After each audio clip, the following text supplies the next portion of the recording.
ओम गण श्री महागणेशाय नमः। राधे राधे दोस्तों, कैसे हैं आप सब। दोस्तों, ज्येष्ठ अमावस्या को इस बार साल का पहला सूर्य ग्रहण लगने जा रहा है। ज्येष्ठ अमावस्या को बटमावस के नाम से भी जाना जाता है। इस दिन सुहागन महिलाएं अपने पति की लंबी आयु के लिए बट सावित्री का व्रत भी रखती हैं। धर्मशास्त्रों के अनुसार ज्येष्ठ अमावस्या के दिन ही शनि देव का जन्म हुआ था, इसलिए ज्येष्ठ अमावस्या को शनि जयंती के नाम से भी जाना जाता है। इस दिन शनि देव का विशेष रूप से पूजन करने का विधान है, इसलिए इस अमावस्या को शनि अमावस्या के नाम से भी जाना जाता है। शनि अमावस्या शनि जयंती को शनि देव को प्रसन्न करने के लिए बहुत ही खास माना जाता है। इस दिन शनि देव का पूजन करने से शनि देव से संबंधित दोषों से राहत मिलती है, साथ ही शनि देव की कृपा प्राप्त होती है। शनि देव को प्रसन्न करने के लिए पीपल वृक्ष के नीचे सरसों के तेल का दीपक जलाया जाता है। इस दिन पीपल वृक्ष का पूजन करने का विशेष विधान है। ऐसा करने से शनिदेव के साथ ही पितरों और भगवान श्री हरि विष्णु माँ लक्ष्मी का भी आशीर्वाद प्राप्त होता है। इस दिन शनि देव की कृपा प्राप्त करने के लिए सरसों का तेल, साबुत उड़द, काला कपड़ा, जूते, चप्पल इत्यादि दान करने का विधान है। दोस्तों, इस बार शनि जयंती के दिन ही साल का पहला सूर्य ग्रहण है। ऐसा अद्भुत संयोग पूरे 148 साल बाद बना है। इस दिन सूर्य और शनि का अद्भुत योग बन रहा है।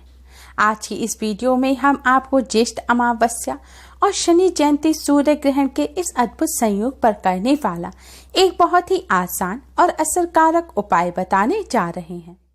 इस उपाय को करने से भगवान श्री हरि विष्णु माँ लक्ष्मी जी की कृपा से जीवन में चली आ रही परेशानियां दूर होती हैं, बिगड़े कार्य भी बनने लगते हैं, अनजान भय समाप्त होता है, कष्टों से छुटकारा मिलता है, नेगेटिविटी दूर होकर पॉजिटिव एनर्जी का संचार होता है। दोस्तों, साल का पहला सूर्य ग्रहण जो इस बार शनि जयंती ज्येष्ठ अमावस्या पर लगने जा रहा है, यह एक वलयाकार सूर्य ग्रहण होगा। भारत के समय के अनुसार यह दोपहर 1:42 पर शुरू होगा और शाम 6:41 पर समाप्त होगा। यह सूर्य ग्रहण ग्रीनलैंड, उत्तर पूर्व कनाडा, उत्तरी अमेरिका में दिखाई देगा। यह भारत के कुछ हिस्सों में भी दिखाई देगा, लेकिन भारत में यह सूर्य ग्रहण आंशिक रूप से दिखाई देगा, यानी कि आंशिक सूर्य ग्रहण के रूप में दिखाई देगा। सूर्य ग्रहण के सूतक सूर्य ग्रहण शुरू होने से 12 घंटे पूर्व लग जाते हैं, लेकिन आंशिक सूर्य ग्रहण के सूतक मान्य नहीं होते, इसलिए इस ग्रहण के भी सूतक मान्य नहीं होंगे। ना ही इस ग्रहण के दौरान धार्मिक कार्य बंद किए जाएंगे, लेकिन इस ग्रहण के दौरान धार्मिक कार्य करना, दान पुण्य करना और इष्ट के मंत्रों का जाप करना बहुत ही शुभ रहेगा। वीडियो में आगे बढ़ने से पहले इस वीडियो को लाइक कर अपने फ्रेंड्स के साथ शेयर जरूर करें, और अगर आपने अभी तक हमारे चैनल को सब्सक्राइब नहीं किया है तो जल्दी से हमारे चैनल को सब्सक्राइब कर बेल आइकन को भी जरूर दबाएं। दोस्तों, यह उपाय आपको रात्रि के समय करना है। उपाय करते समय स्वच्छता और पवित्रता का विशेष ध्यान रखें। उपाय करने से पहले अच्छी तरह से मुंह हाथ धो लें और स्वच्छ वस्त्र धारण करें। अब आप एक लौंग लें। ध्यान रखें, इस उपाय को करते समय आपको साबुत फूल वाली लौंग लेनी है। टूटी हुई या बिना फूल की लौंग से आप इस उपाय को ना करें। आपको वह लौंग लेनी है जो पूजा में इस्तेमाल होती है। अब आप अपने मंदिर के सामने आसन बिछाकर बैठ जाएं। भगवान श्री हरि विष्णु माँ लक्ष्मी जी के सामने एक शुद्ध घी का दिया जलाएं और एक सुगंधित धूपबत्ती जलाएं।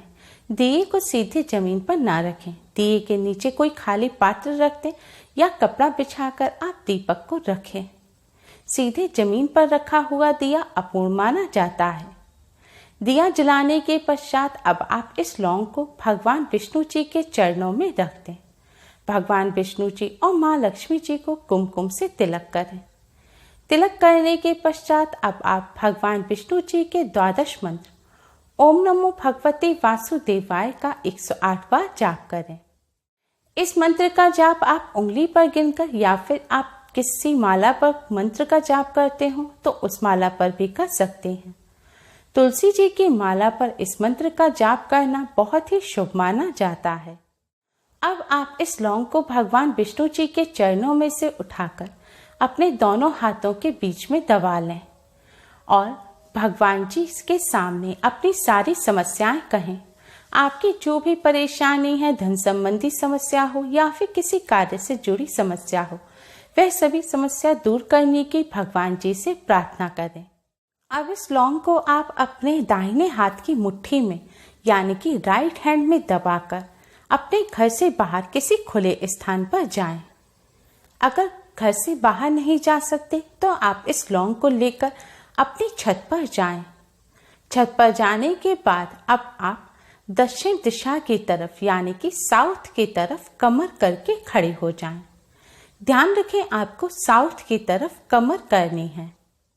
दक्षिण दिशा की तरफ कमर करके खड़े होने के बाद अब आप इस लौंग को अपने मुट्ठी में दबाए हुए ही अपने सिर पर 7 बार बांधें, यानी कि आपको इस लौंग को अपने सिर पर 7 बार क्लॉकवाइज घुमाना है। जिस तरह घड़ी की सुइयां घूमती हैं, इसी तरह आपको बाएं से दाएं की तरफ, लेफ्ट से राइट की तरफ इस लौंग को अपने सिर पर 7 बार घुमाना है। लौंग को 7 बार सिर पर घुमाने के बाद अब आप इस लौंग को अपने सिर पर पीछे की तरफ फेंक दें। आपको इस लौंग को सिर पर से पीछे की तरफ, साउथ की तरफ फेंक देना है। लौंग फेंकने के बाद आप सीधे अपने घर आ जाएं। घर आकर सबसे पहले अपने हाथ धो लें। दोस्तों, आपको इस बात का ध्यान रखना है कि इस उपाय को करते समय कोई आपको टोके नहीं, कोई आपसे पूछे नहीं कि आप ये क्या कर रहे हैं। और अगर आप इस लौंग को फेंकने घर से बाहर जाएं, तो यह भी ध्यान रखें कि रास्ते भर जाते समय और आते समय भी आप किसी से बात ना करें। और आपको इस बात का भी ध्यान रखना है, लौंग फेंकने के बाद आप पीछे मुड़कर ना देखें। दोस्तों, अगर यह उपाय आप अपने घर की छत पर कर रहे हैं तो इस लौंग को अपनी छत से नीचे की तरफ फेंकें। लेकिन अगर आपके घर पे, आपकी छत पर साउथ दिशा की तरफ, दक्षिण की तरफ कोई कमरा बना हुआ है या कोई दीवार है और आप लौंग छत से नीचे नहीं फेंक सकते, तो आप लौंग को दक्षिण दिशा की तरफ अपनी छत पर ही फेंक दें और सीधे नीचे आ जाएं। और अगले दिन सुबह जाकर एक कागज की सहायता से आप इस लौंग को उठाएं और इस लौंग को आप अपने घर से बाहर कहीं फेंक आएं, या फिर इस लौंग को आप मिट्टी खोदकर जमीन में गाड़ दें। ध्यान रखें, इस लौंग को आपको अपने घर से बाहर ही मिट्टी में गाड़ना है। अपने घर के किसी गमले में आप इस लौंग को ना गाड़ें और घर आकर अपने हाथ धो लें। दोस्तों, अगर आपके घर गंगा जल है तो आप इस उपाय को करने के पश्चात अपने ऊपर गंगा जल का छिड़काव अवश्य ही करें। इस उपाय को करते समय आपको इस बात का भी ध्यान रखना है कि जब आप लौंग लेकर जाएं, सिर पर से बारें और फेंकें, तो हर समय आपको ओम नमो भगवते वासुदेवाय मंत्र का मन ही मन जाप अवश्य ही करते रहना है। दोस्तों, इस उपाय को करने से भगवान विष्णु जी, माँ लक्ष्मी जी की कृपा से कार्यों में आ रही रुकावट दूर होती है, बिगड़े कार्य बनने लगते हैं, धन संबंधी जो भी समस्या है वह भी जल्द ही दूर हो जाती है, व्यापार में उन्नति होती है। दोस्तों, इस उपाय को करने से आपके ऊपर जो नकारात्मक ऊर्जा होगी वह भी दूर हो जाएगी और आपको पॉजिटिविटी का एहसास होगा। इस उपाय को करते समय स्वच्छता और पवित्रता का विशेष ध्यान रखें। गर्भवती महिलाएं इस उपाय को ना करें और पीरियड के दौरान भी महिलाएं इस उपाय को ना करें। यह दिन भगवान विष्णु, माँ लक्ष्मी जी को समर्पित होता है।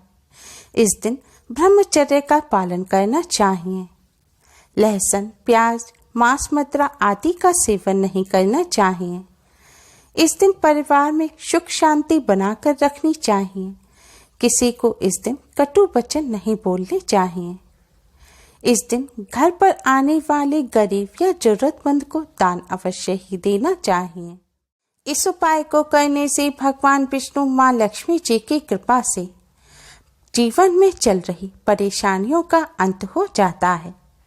उम्मीद है आपको हमारी ये वीडियो पसंद आई होगी। प्लीज़ लाइक करें। हमारी इस वीडियो को अपने फ्रेंड्स और रिश्तेदारों में ज़्यादा से ज़्यादा शेयर करें, जिससे वह भी इसका लाभ उठा सकें। हमारी और भी वीडियोस के लिए हमारे चैनल को सब्सक्राइब करना ना भूलें। Thanks for watching. Radhe Radhe.